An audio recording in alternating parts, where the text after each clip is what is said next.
ni mabakoro bakar tarawre ni an dongan ye ka bela jele fo ka bela jele walajuman don maaw ma ko de ka dana tambe ka dara radio so in kan mali kono mali ko kan bakar tarawre an ba bela jele fo walajuman don foli la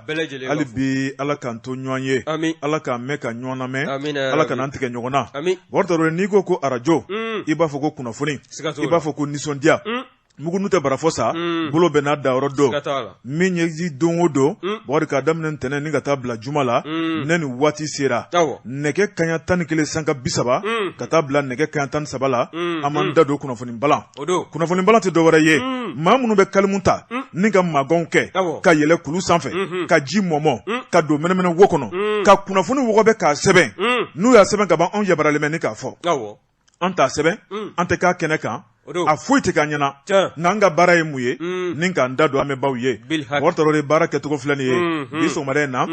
nɛgɛ kɛrɛfɛ juru bɛ Mamutu Kamara bolo e ni ne tɛngulen bɛ ɲɔgɔn na studio nɔrɔmaba in kɔnɔ arajo jɛgɛ fɔ ɲɛmaaso ka yamaruya ka fara Mamutu ka yamaruya kɔnɔ min ye bi kunnafoniw ye daa sɛbɛkɔrɔ sɔsɔnin bɛɛ ni Mamutu ye wulikajɔ kɛ an b'an da don a la sisan Boja bace namu ko Senegal ngana ni wati ne ko bala to bedi Bordarawre jona ne ben tiga do Nouvel Horizon fasiriba no ye Baba Dambele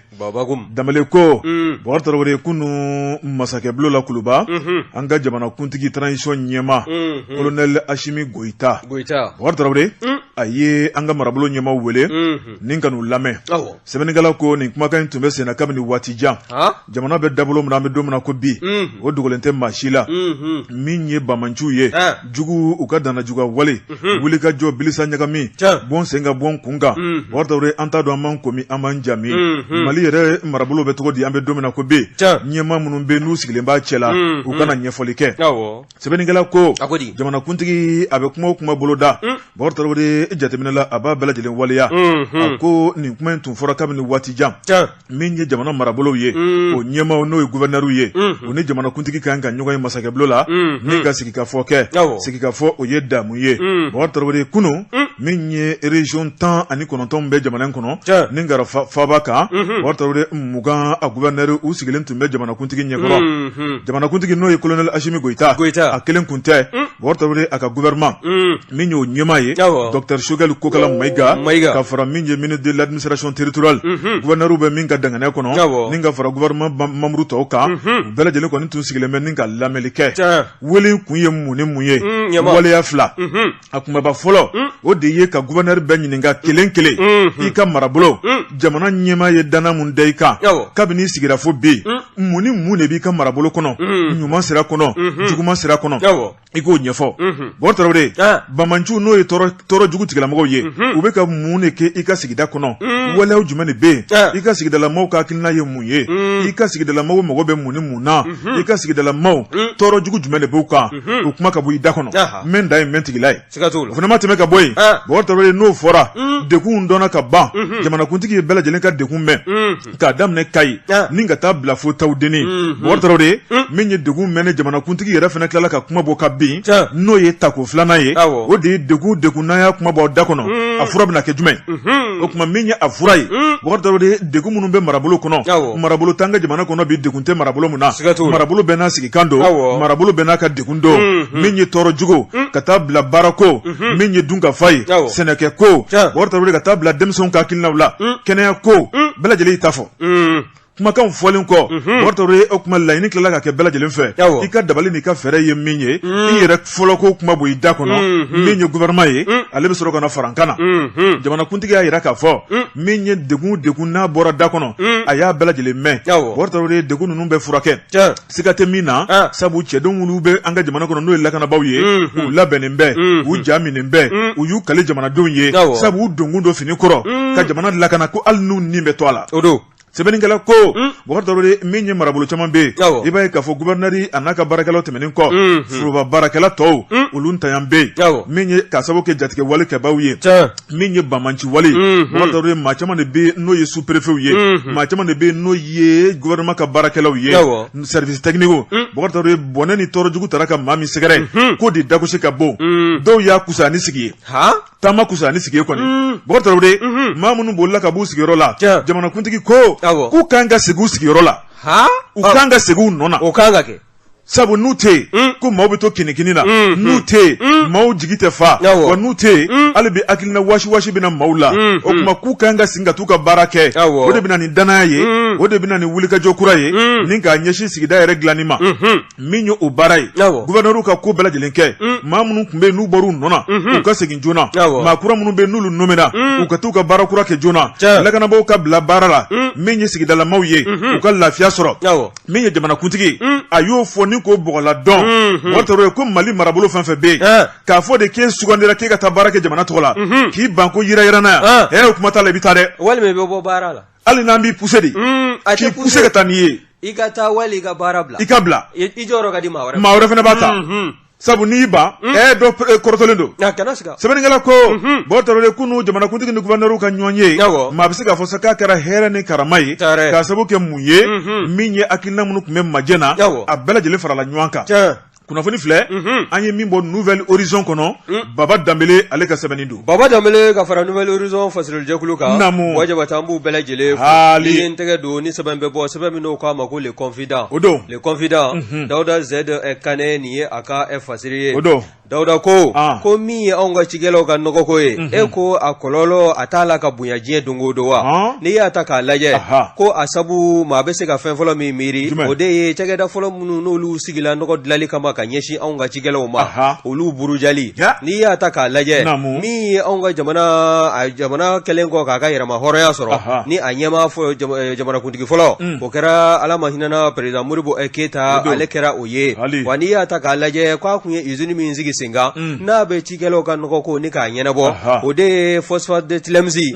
o de tun bɛ dilan ni k'o kɛ engrais k'o di anw ka cikɛlaw ma wa n'i y'a ta k'a lajɛ min ye ale ka san 8 baalen kɔ n'a ma ɲɛ k'a fɔ fiɲɛ donna ka fanga kɔrɔ General Musa Tarawele fɛ ala k'a fana hinɛ i b'a ye k'a fɔ olu nalen min ye gɛrɛndɛ ni hakilina ni taabolo dɔw ye o y'o ta ni ka o sigi jamana da la bawo n'i y'a fɔ ko n'i y'a mɛn nanzarakan na ko programme d'ajustement structurel o de ye ka yɛlɛma don jamana yɛrɛ ta kɛcogoya la taabolo dɔw bɛ jamana kɔnɔna na k'olu kɛwale ni ka olu falen wa n'i ye a lajɛ o kɔni kɛla sabu ye min ye usine min n'o kun sigilen bɛ phosphate de Tilemsi yɛlɛmali kama ka ɲɛ k'a kɛ nɔgɔ ye ka di anw ka cikɛlaw ma e ko o ma don ngalama na wa n'i ye kɔrɔfɔ ta k'a lajɛ maa min n'o bɛ ministériya la bi camancɛla fanga gouvernement kɔnɔna na n'o ye Modibo Keyita ye an ka cikɛlaw ka ministériya o t'a mɛn ni ka kalifa la ni k'a to a da ko ministre de développement rural n'i ye Modibo ka wulikajɔw lajɛ a ka cɛsiri ko ni cikɛlaw kɔni ma nɔgɔ sɔrɔ samiya kɔnɔna na wa ka bɛn n'a waati yɛrɛ ye ka don u ka forow la ko u ka sɔli ka bɔ k'a bɛ kɛ ganzangolo ye n'i y'a ta k'a lajɛ min ye wulikajɔ ye e ko an ka cakɛda minnu n'o ye usines ye cakɛda bolo minnu n'olu burujala jamana ɲɛmaa kɔrɔ tɛmɛlenw fɛ ko yalima ko ninkura tɛ se ka fiyɛ olu la wa bawo n'i y'a ta k'a lajɛ min ye anw ka jamana tun bɛ gɛlɛya min kɔnɔna na n'o ye farafinna tilebinfɛ bolo tɔnba n'o ye CEDEAO ye olu tun ye wajibiya bilenkisɛ min ta k'o sigi anw da la diyagoya ni bile n'a kɛla sabu ye kalo damadɔ kɔnɔna na k'an ka fɛn caman bɛ yen ni ka fiɲɛ kɔni tigɛ an ka jamana na hali n'a ma ɲɛ k'a fɔ o sanction o wulila a n'o embargo wulila ka bɔ an da la i b'a ye k'a fɔ jamana ka ɲɔgɔn fori k'a tɛna saga sɔrɔ nin waatinin kɔnɔna na min kɔni kɛn bɛ gɛlɛya belebele ye wa min y'anw ka cikɛlaw ye ni dɛmɛ ma don olu ma jamana mana kɛ sanubilen ye cogo cogo ni cikɛlaw olu m'u jɔ u jɔyɔrɔ la ka fara jamana ɲɛmɔgɔw ka wulikajɔ ni cɛsiri kan e ko kɔngɔ k'a tɛna dankari k'an ka wulikajɔ caman na wa min ye ministre de développement rural ye Modibo Keyita n'a nɔfɛmaw k'u ka wuli k'u jɔ min ye anw ka cikɛlaw ka nɔgɔko ye a ka don ba la ko taabolo minnu n'o tun bɛ yen fɔlɔ Modibo Keyita ka taa na n'o de ye ka cikɛlaw dɛmɛ o ka se ka nɔgɔw don u ka foro la k'a toli ni k'a yɛrɛkɛ u ka forow kɔnɔna na k'o taabolo ko munna ko ninkura tɛ se ka fiyɛ o hakilina kɔrɔ ninnu na dɛ o bɛ se ka kɛ sababu ye an bɛ engrais minnu donni ka bɔ jamana kɔ kan ka dɔ bɔ o musaka la wa n'i y'a lajɛ o ko tɛ maaninfin nugu ka ye donbaa misi biyɛn na wa ko wulikajɔ n'an m'o kɛ joona e ko jamana ye k'a ni kɔngɔ k'a n'a bɛ janya wa n'i y'a ta k'a lajɛ bi an ka suguw kɔnɔna na da dumunifɛn caman bɛ o sɔngɔ yakubalen bɛ jamana ɲɛmɔgɔw kɔni bɛ cɛsiri la min ye camancɛ fanga ɲɛmɔgɔw ye walasa jamanadenw bɛɛ lajɛlen ka se ka u ka da dumunifɛnw sɔrɔ songo dongomana ko ga ka te ta geleya ko o geleya fana o lombe famina o de jamana soro da bolo yakboyali o te ta fana ni nongo kolo geleyali te o fana te bo foila ni tigelo ka wuliga jote ka suma chama zoro bawo dugolo abarga bambe ka se degré mi mabi aseme hagamina ni nogo era de masoro ka dugolo la suma te kisaka ye wa la nyine munumbe ni tigala kango usoro aka furoko nana suma si chama soro lila ko fana ko te ka sabati faye ni nguye sabai suma minaya sama ka bole confident ko nana Dauda Z Kane aka fasiridu borto wore ne ben tika do jona le patriote fasire ba no ye mamari fofana ako minye masaranga shoye borto wore CMC borto wore jona anyema kura koni obina sugandi ako ninko imbe sena kabni salon no 2021 borto wore jonde bina ke CMC o president kurai sebenigala ko minye sibiri natando bina be jeu kalo club bisabama borto wore centre international de conférence de Bamako la CCB min koni CCB borto wore ibaye kafo min koni ye anga tamakelaw ye obina nyon soro bagoloka borto wore mafla koni ulu kembe ku kambo ni ya laje borto wore sebenigala kame ka min mana ako ale koni bisunga ke garsika dumantigiye no ye bakisimansila bakisimansila iba foko ala mahina grand grenier du bonheur no ye GGB bakora sila o dogani do sebenigala ko minye bakisimansila a domeni minye odi barai a domeni minye odi ladriai borto wore kabini atiga donani barai na iba ka fo mamru consular kabini san 2006 santani nani abe minye babalain daw ale kam bureau la borto wore iba ka fo jorom kumabolo secrétaire chargé des relations extérieures sebenigala ko min koni o barai o danaya o jigiya o tara ko daka wa ayo ke ka tenkun jigina make Allah sebenigala ko min koni ye nimbara min kera fe manda fla kono no ye babalain daw ale kam mana ayra la ka fo min koni ye e bakisimansila chedmando borto wore mado mamin bi se conseil malien des chargeurs koro sabu min koni barakelaw ye o yu sigi ku miri ame domina ko bi babalain daw kono ale ka bara no wara o kuma anorobla o kuma ko manga ke chefle minte e bakisimansila ye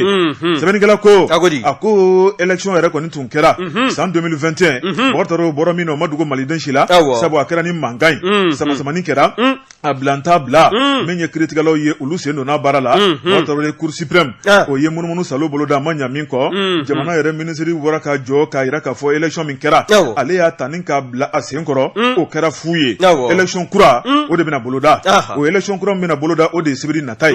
borto le menye bakisima sila kuna fonu ya ira ka fo bureau korole mumbe no ye baban line daw ka bureau ye mawo ma ba kono ko ma kulogri borto ni bela jelen ka fara baban line daw ira ka u be ko ma flati u be danada mamika minte bakisima sila ye o kuma ko min ko ni bakisima sila u ka campagne ba ye u ka wuli ka jo ba ye u wa don ka fo ku tigalemba kan o kuma kalafili don CCB la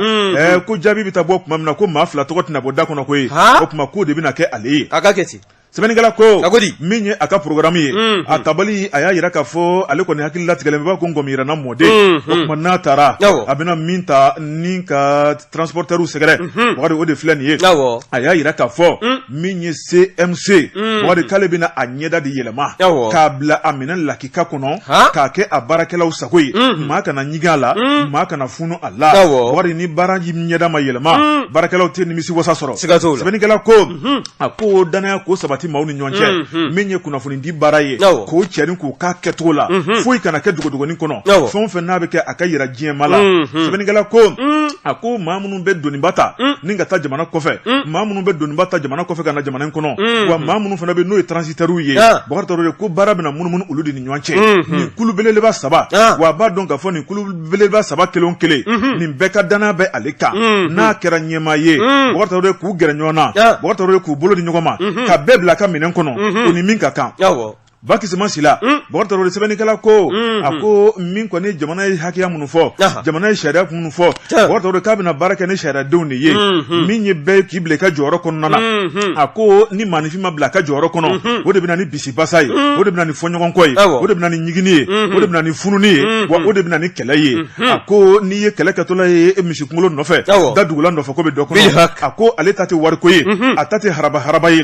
ataye jamana kanu bara kanu borto tɔrɔ mauka dana mun baka bɔgɔ tɔrɔ ko sabu nin t'ale siɲɛ fɔlɔ ye président ɲinini a la ale y'a ɲini ka tɛmɛ ale kɔrɔkɛ de ko n'o ye Ala ma hinɛ na grand grenier du bonheur n'o ye GGB Bakɔrɔ Sila ye k'ale ka sabali Babalɛn Dawu ka ɲinini waati ale kɔrɔkɛ de ko k'ale ka sabali n'o tɛ ale b'a dɔn k'a fɔ n'o kun tɛ san b'a sɔrɔ ale bɛ ɲɛmaa la a y'a kɔrɔkɛ ka kuma lamɛn Bɔgɔ Tarawele o kuma ko kunun tɛmɛna Bɔgɔ Tarawele kunun kun ye don dɔ ye wa ko bi fɛnɛ don dɔ ye ale kɔrɔkɛ ye min ɲini ale fɛ n'ale y'a to a kɔrɔkɛ ta la Bɔgɔ Tarawele kɔrɔkɛ bɛ tiɲɛ so bi a ko k'u ka bɛn a kana kɛ ni mankan ye kɔrɔkɛ ko ale ni maa min ka baara kɛ ɲɔgɔn fɛ o de ye Babalɛn Dawu ye bi n'o y'a dɔn ale ye o kuma k'ale fɛnɛ ka bonya b'ale kan ale ka danaya b'ale kan ko mun tora foyi o tɛ fitiriwaleya dɛ sɛbɛnnikɛla ko o kuma min kɔni CMC wari a ɲɛma kura ko munumunu salo wɛrɛ t'a la koyi ba Kisima Sila don o kuma k'a bɛɛ lajɛlen na jalatigɛ k'a bugunatigɛ sibiri nata CCB la kunnafoni fila nin ye an ye min bɔ Patriote kɔnɔ Mamadi Fofana ale ka sɛbɛnni don Mamadi Fofana ka fara Patriote mɔgɔw kan wajibatɛ an b'u bɛɛ lajɛlen fo n ka juru bɛ Bama la i y'a batigɛ danga de dɔn n'i ye n tɛgɛ don ni sɛbɛn bɛ bɔ sɛbɛn min n'o k'a ma ko info matɛ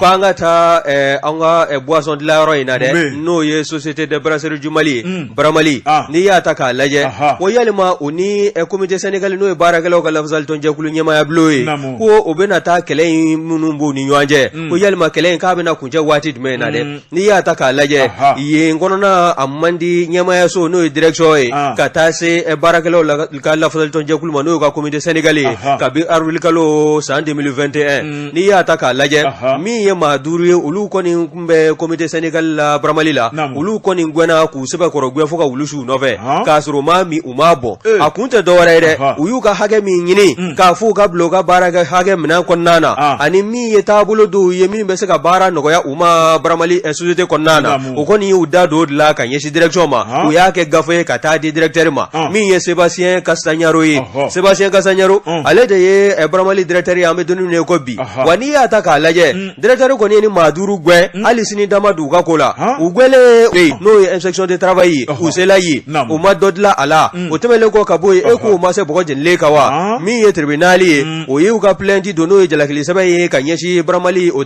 direction ba ma k'a sabu kɛ u ka hakɛ u ka bila a minɛn kɔnɔna na maa tɛ se ka maa ta baara la ka tila k'a gɛn ten i b'a fɔ foyi ma kɛ maa minnu fana gwɛlen filɛ nin ye o bɛɛ lajɛlen bɛ baarakɛlaw ka lafasali tɔn jɛkuluba min to a la Bramali kɔnɔna na o de ye Union nationale des travailleurs du Mali an ko a ma ko UNTM wa n'i y'a ta k'a lajɛ min ye Yakuba Katile ye ale de ye UNTM ɲɛmaaba ye maa minnu kɔni ka hakɛ ni sen d'an b'a kan ni k'a tereke ni a daminɛ bɛ kabi avril kalo san 2021 ko yalima a bɛna sigi k'a ko lajɛ ten wa ɲininkali bɔn bɛ ka kɛ Faziri Kɛba n'o Abulayi Watara ye Watara ko min ye nin comité syndical maa 5 gwɛlen ye i b'a ye k'a fɔ maa min b'a ko duguma ni ka to k'a ko duguma ni ka se k'a janfa jugu ni k'a dilan o de y'u ka directeur des ressources humaines ye Bramali la o de ye Mahamadou H Jalo ye a fana dɛmɛ bɛ baara in na Kulukoro direction régionale du travail fɛ olu kɔni de bɛ nin dibi wale la nin baarakɛla ninnu kɔ kan a kun tɛ dɔwɛrɛ ye koyi k'u kɛn bɛ k'u ka hakɛ min ɲini n'u ma babali kan ta ka maa min sɛgɛrɛ a bɛ fɔ n'i ma i ka nin taabolo ni nin laɲini ninnu dabila ka bɔ société kɔnɔna na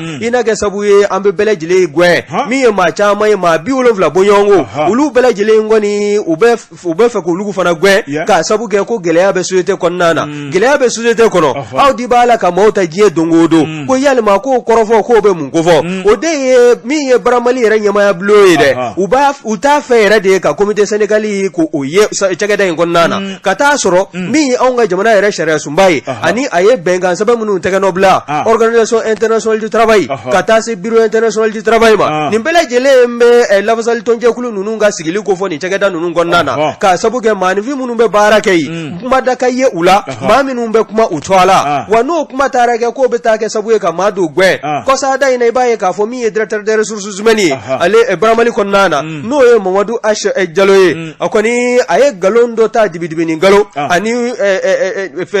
taabolo wɛrɛw k'o ɲɛsin comité syndical ɲɛmaa ma n'o ye Kali ye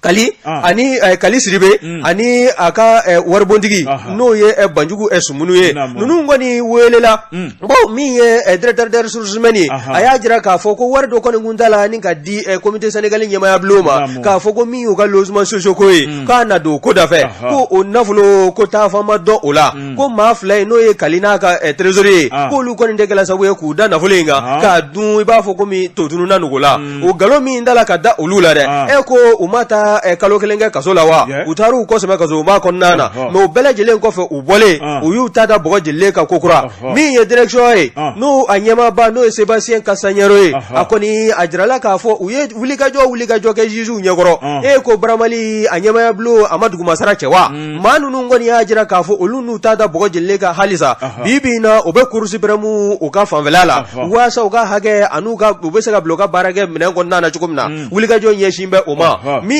ye directeur des ressources humaines ye Mamadou Ashi Diallo ka taa se Baramali yɛrɛ ɲɛmaaba ma n'o ye Sébastien Kasaɲɛro ye ka taa se maa wɔɔrɔ ma u ni maa minnu kɔni bɛ nin dibi wale la ni comité syndical maaw kɔ kan k'o kɔni ku bɛɛ lajɛlen ka wuli k'i jɔ jamana ɲɛmɔgɔ min ye colonel Assimi Goïta ye ka taa se docteur Sougaili Kokala Maïga ma ministre de l'emploi a fɔ ministre de l'emploi de la fonction publique nin bɛɛ lajɛlen welelen don min ye nin maa kofɔlen ninnu ye maa 5 fo ka taa se maa 70 ma ne y'olu ka baara kɛ jamana in kɔnɔna na ko i ma denbayaw bila kinigini kɔnɔna na wa min ye Kasaɲɛro ye yalima nin tubabu nanzaraw ka nin maa cilen nin cɛkɛda in ɲɛmaya la ko a bɛna kɛ ko ale bɛ sariyaw bɛɛ lajɛlen sanfɛ Mali kɔnɔna na wa ɲininkali bɔn bɛ ka kɛ nin ye sɛbɛn min n'a y'a sama ka bɔ info matin kɔnɔna na Abdoulaye Ouattara a ka fasiri don tɛ ban jamana in kɔnɔ siga t'o la ko ni dɔw bɛ ka ɲami ni dɔw bɛ ka tiɲɛ wari tɔ dɔw bɛ ka dilan dɔw bɛ ka maaw fara ɲɔgɔn kan wari o ye muso kelen ye n'o ye Madame Fatumata Ɲani Batuli sɛbɛnnikɛla ko a ko ale de ye jɛrɛjɛ tɔn dɔ ɲɛmaa ye n'o ye mouvement Ambikɔ ale présidenti do wari tɔ tɔn in a sigira sen kan wari politique ko tɛ min ye fasoden ɲumanya ɲɔgɔn dɛmɛ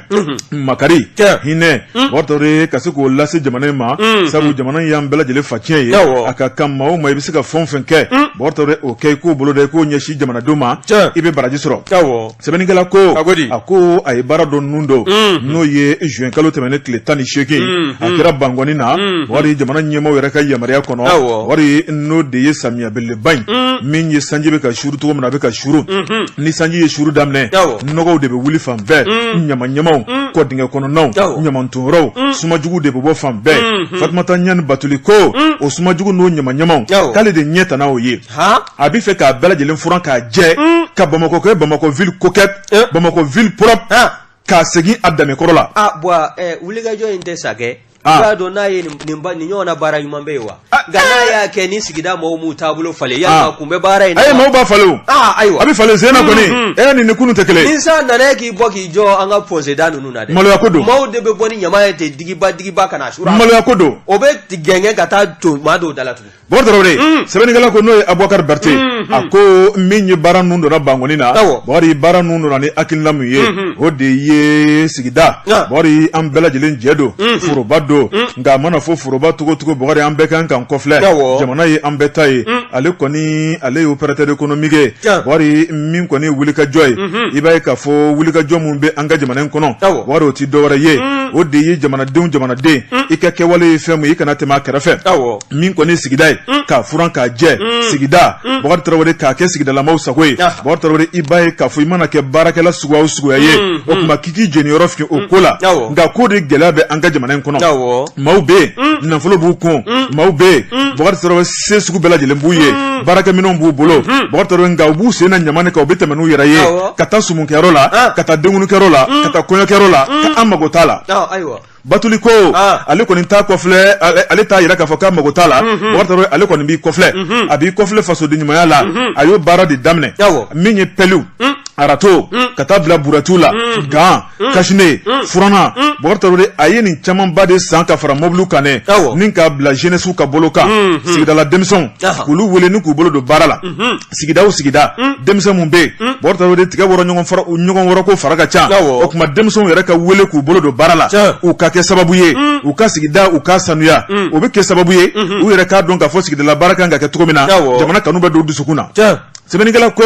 a ko o fana ma tɛmɛ ka bɔ yen a yɛrɛ ka tɔn n'o ye mouvement Ambikɔ Bɔkari Tarawele o denmisɛnw olu fana wulilen don k'u jɔ k'u tɛgɛ di ɲɔgɔn ma min ye nin furani ka taa bila ɲamancɛw la a ko fosse kɔnɔnaw ka taa bila collecteurs la ale ni kɔbelebelebaw Bɔkari Tarawele nin bɛɛ lajɛlen baara de bɛ ka kɛ an bɛ don min na ko bi yɔrɔ bɛ yɔrɔ la da donn'olu la ka ban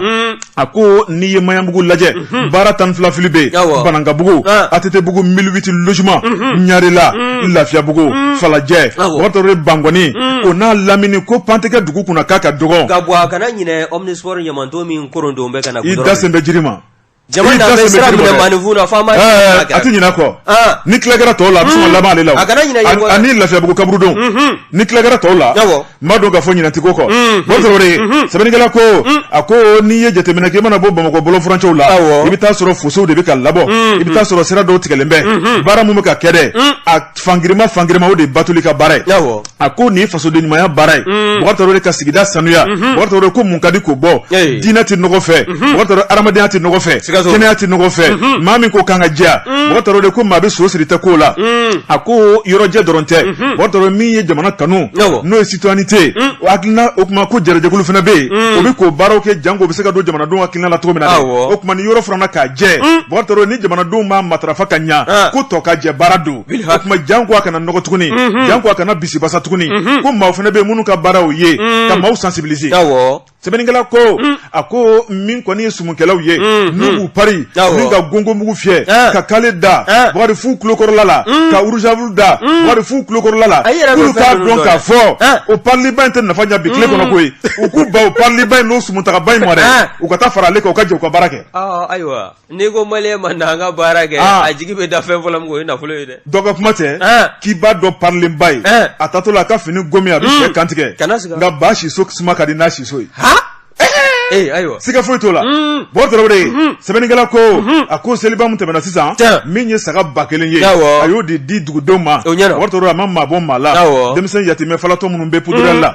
a taara saga fana ta k'olu sɛgɛrɛ ani selimafini bɔtɔrɔ de a ko tile tɛ bɔ ka bin Fatumata Ɲani Batuli k'a ka ɲumanya baara dɔ tɛ se maliden dɔ ma bɔtɔrɔ de a ko min ye Bamakɔ sanuya ye n'o tɛmɛna ka bɔ yen ko min ye kupu o de bɛna da sigidalamaw ni ɲɔgɔn cɛ maa min ka k'i mana sanuya ni bɛɛ ye kupu bɛ d'o ma ni wari ka tila ka taa bila Bamakɔ ni région la Bamakɔ ka taa bila région fɛn fɛn n'o de sanuyara ka tɛmɛ min kan bɔtɔrɔ ko bɛɛ kupu bɛ d'o ma ka tila ka nafolo caman d'o ma bɔtɔrɔ k'ale ka hamina ko o de dugu in ka jɔ dugu in ka yiriwa Mali ka kɛ malidenw sago ye lakana kɔnɔ sanuya kɔnɔ bɛnsɛya kɔnɔna la bɔtɔrɔ ko nin bɛɛ lajɛlen ale ka hakilinaw ye wa a b'a dɔn k'a fɔ ko bolodengɔni kelen tɛ bɛlɛ ta ale kelen tɛ se dɛ a jigi bɛ jamanadenw de kan a ko min ye ɲumanya baara ye bɔtɔrɔ ye maa min fana b'a nɔfɛ n'i ka dɔdɔlima o de ye Binta ye Bintas a dɔgɔmuso Binta dɔrɔn tɛ dɛ Bintas bɔtɔrɔ ye Batuli bɛ fɛn o fɛn kɛ i b'a sɔrɔ Binta de y'a bilasira a ko min ye Binta ye ka bilasirali dumanw ta ka Batuli sɛgɛrɛ min ye a ka danaba don a dɔgɔnin don bɔtɔrɔ i b'a ye k'a fɔ k'u kɛn bɛ ka ɲɔgɔn minɛ o ɲɔgɔn minɛ de kɔnɔ bɔtɔrɔ min kɔni ye jamana kanu bɔtɔrɔ k'u bɛ ko misali k'o de yira jamanadenw na o tuma min ye jamana sanuya ye o tuma Batuli kɔni kɛn bɛ ka misali ta k'an k'a ladege an k'an sen n'a sen na nɔ na kunnafoni filɛ an ye min bɔ Sɛriman kɔnɔ Abubakar Berete ale ka sɛbɛnni don Sɛriman ka fara Abubakar Berete kan an b'u bɛɛ lajɛlen fo hali Wajabate n'i ye n tɛgɛ don ni sɛbɛn bɛ bɔ sɛbɛn min k'a ma ko la référence du Mali o don référence du Mali k'an ka taa projet de développement intégré des ressources animales aquatiques du Mali la n'an k'a ma dalatɛlɛ la ko PEDIRAM a ɲɛmaa min bɛ yen bi na n'o ye Sulemani Baye fulakɛ e ko k'a tɛ k'a kɛ bafa ni kilicɛ ye wa projet in n'i y'a ta k'a lajɛ a nafuradama jamana in kɔnɔna na san 5 ani kalo 6 san 5 ni kalo 6 kɔnɔna na nafolo min n'o bɔra Banque Islamique de Développement n'o ye BID ye o yɔrɔ ka ɲɛsin projet in ma waasa jamana a mɔningo o bɛ se ka don bala cogo min na wa n'i ye ko in ta k'a lajɛ Sulemani Ba fulakɛ danaya min dala ka projet in ditɔla k'a suganti k'a kɛ ɲɛmaa ye e ko a donni ni bi cɛ a ma kɛ jigi wɔɔrɔ ye wa nafolo min n'o kun bɔra badi yɔrɔ ka ɲɛsin anw ka jamana ma waasa o ka don projet in kɔnɔna na hali n'a sɔrɔla projet in a mɔnɔbɔla ni san 1 bɔɲɔgɔnko ye bawo baara minnu kun bolodala o bɛɛ lajɛlen ma se ka timɛ ka se a hakɛ la wa n'i ye kɔrɔfɔ in lajɛ fulakɛ kɔni ale kɔni a fɔra dama n'i y'a y'i ɲɛna i kɔni i bɛ sin ka salaya ten bawo min ye nafolomugu sefɔ wari 600,000 o de ta la ka di a ma waasa a bɛ se ka projet in a bɛ se ka ninkurafiya la cogo min na nka n'i y'a lajɛ 100 sara la 17 o de baara sela ka kɛ wa n'i y'a lajɛ fana e ko fulakɛ a ma dibi sira wɛrɛ bɔ wa min ye micro de finance ye a kɔni a y'olu don sugandi ka nafolo k'o ta k'o di olu ma waasa u ka se ka a juru don maa minnu bɛ yen n'olu ka baara ɲɛsin bɛ ci bagan mara ma ka taa se jɛgɛ mara ma olu ka jɛkulu walima maa minnu bɛ maakunin kelen a bɛ se k'u microfinance maaw bɛ se ka juru don ninnu na cogo min na ka nafolo tɔnɔmada waasa ka se ka tɔnɔ wɛrɛ sɔrɔ a ko kunna wa o taabolo min fana filɛ fasiri kɛbaa y'a jira k'a fɔ olu ka wulikajɔ n'o ye BMD k'olu ye sɛgɛsɛgɛli kɛ ka ɲɛsin o microfinance fana ma olu yamaruyalen tɛ projet in wari ka taa ni k'a di u ma maa b'i yɛrɛ ɲininka ko yalima min ye Sulemani Ba ye Pediramu ɲɛma n'o y'a coordinateur ye a ye nin projet in ta a fɔ a ye nafolomugu in ta k'a di nin microfinance ninnu ma ka da ni daluya jumɛn ye ko yalima o b'a fɛ ka foroba nafolo ye ni k'a jugujuguya de wa ɲininkali bɔ bɛ ka kɛ bawo nafolo min n'a juru donna ninnu tala ka di microfinance ma n'olu b'a ta k'a di an ka mɔnikɛla ninnu ka jɛkulu ma ka taa se bagan maralaw ma n'i y'a ta k'a lajɛ min ye sefo wari projet yɛrɛ nafolo o ye $1,600,000 ye wa juru min n'o ta la microfinance mɔgɔw fɛ ka di an ka mɔnikɛla ninnu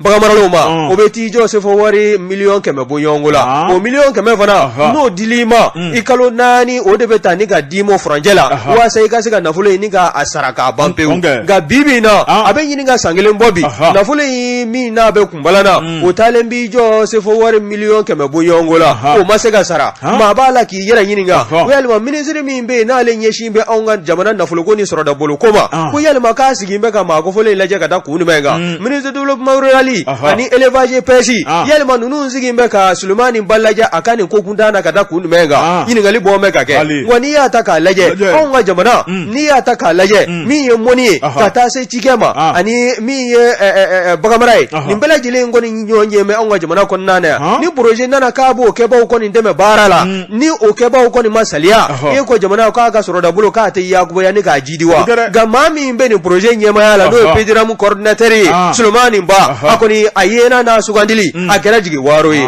min ye bidi maaw ye n'o ye Banque Islamique de Développement ye olu minnu ye nafolo ta k'a di faso Maliba ma ka don projet in dafɛ nin bɛɛ lajɛlen kɔni bɛ kamanagan kɔnɔ bi nin ye sɛbɛn min n'an y'a sama ka bɔ la référence du Mali kɔnɔna na BMD a ka fasiri don Bɔkari Tarawele le rayon sɛbɛnnikɛla n'o ye la rédaction ye Bɔkari Tarawele a ko i da bɔra ka sɛnɛko kuma min fɔ Bɔkari Tarawele jamana tɛ jɔ abada n'an ma sɛnɛ kɛ sɛnɛ kɛra wajibi ye Bɔkari Tarawele min ye faso maliden dɔ ye n'ale fana ka minɛnko ye ni ka sɛnɛko yiriwa ni k'a don ba la an ka jamana in kɔnɔ i b'a fɔ ko Ibrahima Jawara Damakile Bɔkari Tarawele n'i m'o dɔn a fɔ ko usine Stoni n'o ye karo dilan usine ye an ka jamana in kɔnɔ o tigi sɛbɛnnikɛla ko a ko cɛ kelen bolo caman don Bɔkari Tarawele min ye entreprise ye ni ka sigi ka walankata an ka jamana in kɔnɔ ni ka foroba baara ka caya Bɔkari Tarawele ni ka malidenw bolo don baara la ni ka kɛrɛfɛden kɔli ni ka fugariya k'o bɔ an ka jamana in kɔnɔ ni ka tila ka jamana marabaaw k'u dɛmɛ u ka baara la Bɔkari Tarawele maa ba yirika o de bɛ baara la ka entreprise la a ko entreprise bɛ jamana in kɔnɔ a bɛ jamana in kɔfɛ Bɔkari Tarawele min ye diɲɛ ma don o don ye ale fana ka wulikajɔ ni haminako ye mun ye o de ye Mali a ka bila farafinna bɛɛ lajɛlen ɲɛ nka f'an ka baara de kɛ Burama Jawara Bɔkari Tarawele a dayɛlɛ ko tan an ka baara kɛ baarakɛbaliya o kuma tɛmɛna fugariya nafa t'a la min kɔni ye wulikajɔ ni usine ko tɛmɛnen kɔ a bolo donna sɛnɛ na tuguni a ko Mali dugukolo tɛ maa janfa dugukolo fɛn fɛn ne bɛ an ka jamana in kɔnɔ Bɔkari Tarawele bajiba 2 b'an bolo mun an tɛ sɛnɛ kɛ an k'a lajɛ sa an ka sɛnɛ kɛ an ka dɔ bɔ dagasunɔgɔ la an k'a lajɛ an ka sɛnɛ kɛ dun ka fa bɛ sabati cogo min na jamana minnu bɛ yen ni balo bɛ bɔ yen ka na anw bolo yan Bɔkari Tarawele ko ye maloya ko ye mun na an yɛrɛ tɛ se k'an cɛsiri an ka dugukolo belebeleba in ni k'an yɛrɛ balo ka tila ka maa wɛrɛ balo sɛbɛnnikɛla ko a ko Ibrahima Jawara Bɔkari Tarawele a ka wulikajɔ jamana in kɔnɔ ani jamana in kɔfɛ o dogolen tɛ diɲɛ maa la a ko min ye asiatique la i b'a ye k'a fɔ jamana kɔnɔna la a nana ni sumansi dɔ ye n'o ye kɔngɔn ale ni zɛrɛn ye Bɔkari Tarawele min bɛ sɛnɛ o jamana ninnu kɔnɔ n'o ye Asie jamana ye Bɔkari Tarawele o kɔngɔn ni melon o ni anw taw tɛ kelen ye a nana n'a ye ka na sifilɛ a sifilɛlen a y'a ye k'a fɔ an ka jamana in kɔnɔ a bɛ se ka waleya an ka dugukolo b'a fɛ Bɔkari Tarawele an ka ci kɛ dɔrɔn an ka baara kɛ o tuma min ye o min danna dɛ a taara munumunu foro la a n'a terikɛw a taara sɔrɔ a kɛra kunnawolo Bɔkari Tarawele sɛbɛnnikɛla ko kɔngɔn min sɛnɛ n'a fɛ a bɔnnen bɛ fan bɛɛ a selen a kɔgɔlen min ye zɛrɛ mun fana sɛnɛ n'a fɛ o kɔgɔlen bɛ fan bɛɛ Bɔkari Tarawele n'o ye Jason ye min ye sɛbɛnnikɛla ka kuma ye u y'u jɔ k'a lajɛ ka yɛlɛ ka nisɔndiya k'a yɛrɛ k'a fɔ k'a filɛ nin ye dɛ dugukolo tɛ maa janfa an ka jamana in kɔnɔ Bɔkari Tarawele wulili kuma sera cɛsiri kuma sera fugariya kuma tɛmɛna min ye sɛbɛnnikɛla ka kuma ye a ko min ye azikaw ka ni melon u ka ni kɔngɔsi ka taa bila zɛrɛn na Bubakari Tarawele o min lajɛra an ka jamana in kɔnɔ Ibrahima Jawara ko nin y'a sɛnɛko filanan de ye min ye fɔlɔ daraja tɛmɛnen kɔfɛ filanan de filɛ don o fana kɛra kunnawolo min ye malidenw ye a bara ta min kɔni an ka jamana ale ye cɛsiri mun kɛ o de filɛ nin ye a bɛ misali yira maaw la an ka wuli k'an jɔ wari wa a y'a yira k'a fɔ ale ka melon ani ale ka kɔngɔ a kilo kɛrɛbɔsigi a kilo kelen n'o ye melon ye 750 francs CFA n'i ye kɔfɛtaw lajɛ min bɛ bɔ Maroc min bɛ bɔ Tunisie o min bɛ bɔ France o n'i taara i jɔ a kunna i bɛ boli ni wari t'i kun an t'an yɛrɛ ta dun consommer malien o de daminɛ ne filɛ dɛ consommer malien Jason sɛbɛnnikɛla ko Bubakari Tarawele min ye kɔngɔ ye o kilo kɛrɛbɔsigi dɔrɔsi 40 ka bɔrɔ sɔnsɔn fo k'i dɛsɛ a kɔrɔ 2000 sɛbɛnnikɛla ko wa k'a ta ka taa bila f'i ka so fɛnɛ o ye ɲɛtugu ni yɛlɛ cɛ ye a ko min kɔni ye melon zɛrɛn kɔnkɔn Bubakari Tarawele ka taa bila dunfɛn wɛrɛw la a ko don n'a nataw la jateminɛ bɛna kɛ nin bɛɛ lajɛlen kan jan ko i mana bɔ Mali kin o kin kɔnɔ i k'i bolo mana bɔ dɔrɔn k'a tigɛ k'a bila i da hali raisin an bɛna ban nin bɛɛ la ala tɛna mɛn ala ni Jawara hadamaden ni ne fɔraw Bubakari Tarawele manifin bɛ se ka min k'i ka jamana ye a kɛ sa bamanan ni kasange cɛ jamana ka d'a ye baara ka d'a ye dusukolo b'a la a bɛ fɔ nin ma ko le vrai patriote kɔrɔfɔ tɛ nin kuma bannaw kunnafoni filɛ nin ye an ye min bɔ le rayon kɔnɔ a ka bi bɔli don le rayon ka fara fasolijɛkulu kan an b'u bɛɛ lajɛlen fo Bɔ Jabate ne ko an tɛ ji ni min wa o bɛ bɛn an bɛ taa Mamutu fan fɛ o bɛ bɛn Namu ndara nana dantigɛli wɛrɛ tɛ o la ne ko bala cogo bɛ di Bubakari Tarawele joona joona ne bɛ n tigɛ don la sirène fasiriba n'o ye la rédaction Bubakari Tarawele an ka taa Falo commune na n'ale bɛ bila marabolo la sɛbɛnnikɛla ko a ko yen maire n'o ye Mamuru Buware Bubakari Tarawele a ko ni nkalon dar'i la Bubakari Tarawele n'i ma bɔ k'i yɛrɛ jɛya Bubakari maa minnu kuman'i kan olu ka kuma bɛ minɛ sɛbɛ a ko ale jabajɛlen don a b'a dɔn ale kɛra maire hakilina min na Bubakari Tarawele o de ye commune faso kanu ye n'o tɛ ko a kɛkun tɛ wariko ye sɛbɛnnikɛla ko ale ye waati min kɛ foroba baara la Bubakari Tarawele a ye dɔnniya minnu sɔrɔ Bubakari ni kana yɛlɛma don a faso la a y'a kɛ ka da n'o de ye n'o tɛ ni commune rurale wariko don k'ale sen tɛna don maire la sɛbɛnnikɛla ko a ko wulikajɔ bɛ ka ta ni k'ale sɛgɛrɛ n'ale ye Falo commune rurale maire ye Falo bɛ bila marabolo la Bila bɛ Segu marabolo la a ko ale ka baara kɔnɔna la Bubakari Tarawele i b'a ye k'a fɔ samasamaniw bɛ yen ɲuguɲugu bɛ yen wulikajɔw bɛ yen Bubakari Tarawele ni k'ale ka baara sɛgɛrɛ a baara ta n'i y'a bɛɛ lajɛlen lajɛ ko dɔwɛrɛ tɛ janfa kɛnɛ kan da don a ko min kɔni y'u ka compte administratif ye Bubakari Tarawele hakilinaw tamini k'o sɛgɛrɛ o baara kɛcogo a ko ale bɛ fɛn o fɛn kɛ a b'a kɛ ni tiɲɛ ni sariya ye a ko maa min sugandira n'o ye Wali Kulubali Wali Kulubali ale kɔni sugandira ka sababu kɛ mun ye Bubakari min kɔni mutation dɔ de kɛra yɛlɛma min y'u ka maa dɔ bɛ n'o ye u ka régisseur ye ale kɔni bɔra jɔyɔrɔ la ni ka taa n'a ye fan wɛrɛ fɛ a jɔyɔrɔ lankolon tora ale kɔni ye laɲini kɛ ka bɔ direction générale des fonctions publiques ma u ka lajɛ u ka nɔrɔ bila joona a ko sumayara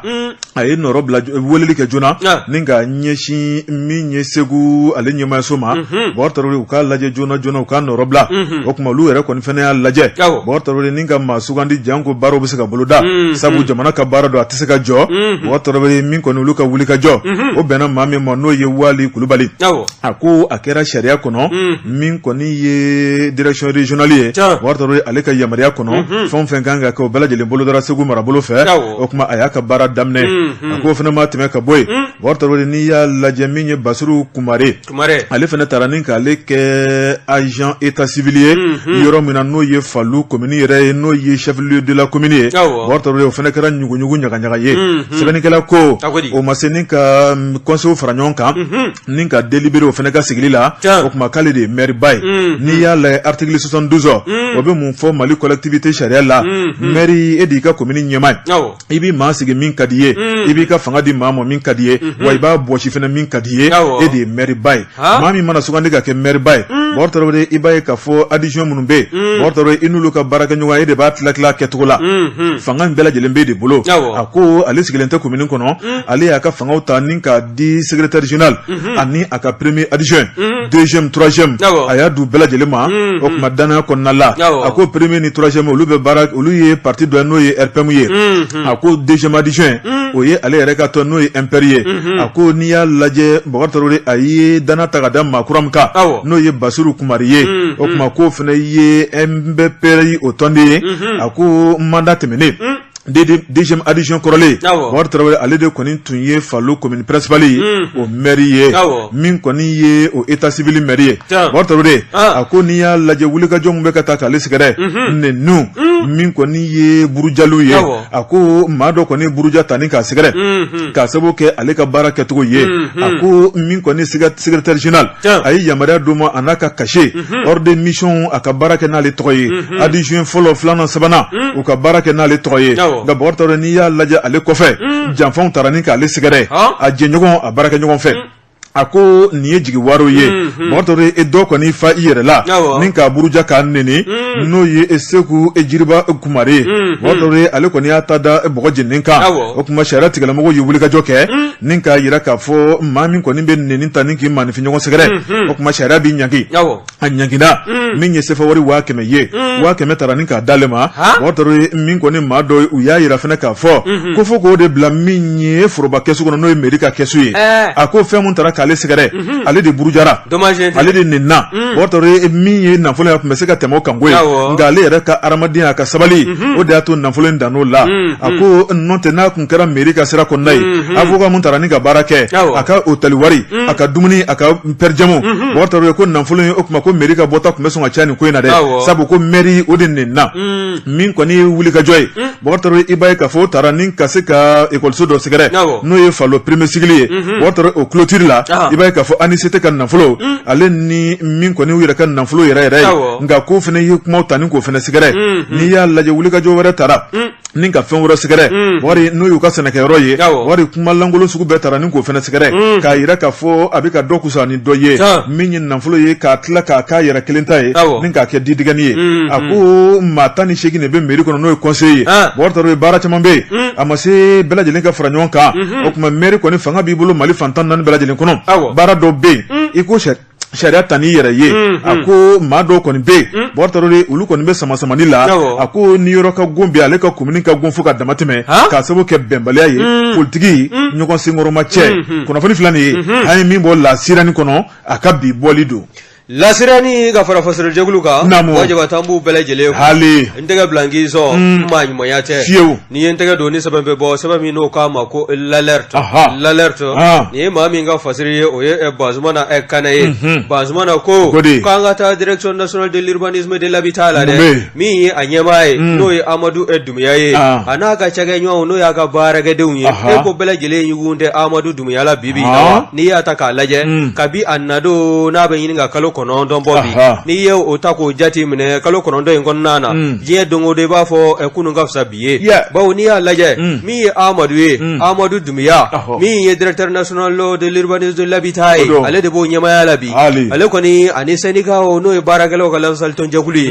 jɔn ko Ala u ka taabolo u t'a la ka filɛli kɛ fankelen fɛ bawo u ye laɲini caman kɛ ka ɲɛsin Amadu Dumuya ma a ma kala don i ɲin'a ka bɛn ni a ye kabi a nafuradama ka na bugɔ sisan la ni farafarali yɛrɛ tɛ ka baarakɛdenw ni k'u kɔ don ɲɔgɔn na maa o maa bɛ direction nationale de l'urbanisme de l'habitat kɔnɔna na nin bɛɛ lajɛlen kɔni ɲugun bɛ ɲɔgɔn na bɛɛ lajɛlen sigan bɛ ɲɔgɔn na k'a sabu kɛ Amadu ka wulikajɔ a n'a ka politiki ye n'i y'a ta k'a lajɛ kɔsada in na min ye lettre ye e ko syndicat olu ma fara ɲɔgɔn kan ni k'o lettre kɛ wa ka ɲɛsin ministre Burema Kamɛna ma ale min ye ministre ye ministre min kɔni n'a ɲɛsin bɛ anw ka sojɔw koɲɛw bɛɛ lajɛlen ma o kɔni waasa a bɛ se ka fɛɛrɛ kɛ u ye laɲini min kɛ a kɔnɔna na o de ye Amadu Dumuya Doumbouya directeur national de l'urbanisme de l'habitat aka wuli ka bɔ a place la maa wɛrɛ ka sugandi n'o tɛ k'olu n'a tɛna se ka baara kɛ ɲɔgɔn ye bawo n'i y'a ta k'a lajɛ directeur ka sugandili kana bugɔ sisan la kalo 9 wa min ye mois de juillet min n'an filɛ nin y'o la dɛ k'a kan ka ɲɔgɔn ye min k'o kɔnɔ ni nanzaraw ko debriefing sɔgɔma o sɔgɔma directeur n'a ka baarakɛdenw olu kan ka ɲɔgɔn ye min kɛ ka hakilinaw falen ko a siɲɛ 34 a kan k'o de kɛ nin mois de juillet kɔnɔna na olu ka lettre in kɛlen ka ɲɛsin ministre Birama Kamɛna ma ko Birama Kamɛna a ma taabolo wɛrɛ bɔ wa bawo min ye directeur national de l'urbanisme de l'habitat ye Amadou Doumbouya ani ministre o kumana ɲɔgɔn ye koyi a taa mɛ nkalon sugu bɛɛ da a ka dangan na dangan yan'o ka Amadou Doumbouya de gɛn ka bɔ a jɔyɔrɔ la ka maa wɛrɛ sigi k'o ma dangan de gɛn ka bɔ a jɔyɔrɔ la n'o ye Mahamadu Wologɛmu ye wa Mahamadu Wologɛmu o ye Bakari Sanɔgɔ Nduama o y'o de sugandi ka bila Mahamadu Wologɛmu o nɔ na min ye Amadou Doumbouya ye sani ka wulili min kɛ b'a nɔfɛ walasa ministre ka falen lettre in kɛli sabula ka ɲɛsin ministre ma ko ministre ye kala don a ɲina ka bɛn ni a ye wa a jirala fana k'a fɔ min ye ni maa ninnu sugandili ye ministre ani Amadou Doumbouya u kɛn bɛ ka u daji bɛ ɲɔgɔn tulo kɔnɔna na koyi bawo olu de kɛn bɛ ka bɛnbɛn bɛɛ kɛ wa maa min bɛ fɔ ministre Birama ye logement social kɔlɔlɔ tɛmɛlen kɔfɛ maa wɛrɛ kana nɛgɛ k'a bila janfa dingɛ kɔnɔna na bawo min y'an ka cɛmancɛ fanga ɲɛmɔgɔw ye cɛsiri minnu b'a la ka kɛ dibidibi wale minnu bɛ an ka foroba cakɛdaw kɔnɔna na ani taabolo wɛrɛ minnu bɛ yen n'o ni anw ka jamana yɛrɛ kunkilenna tɛ ɲɔgɔn ko fɔ o taabolo ninnu ka kɛlɛ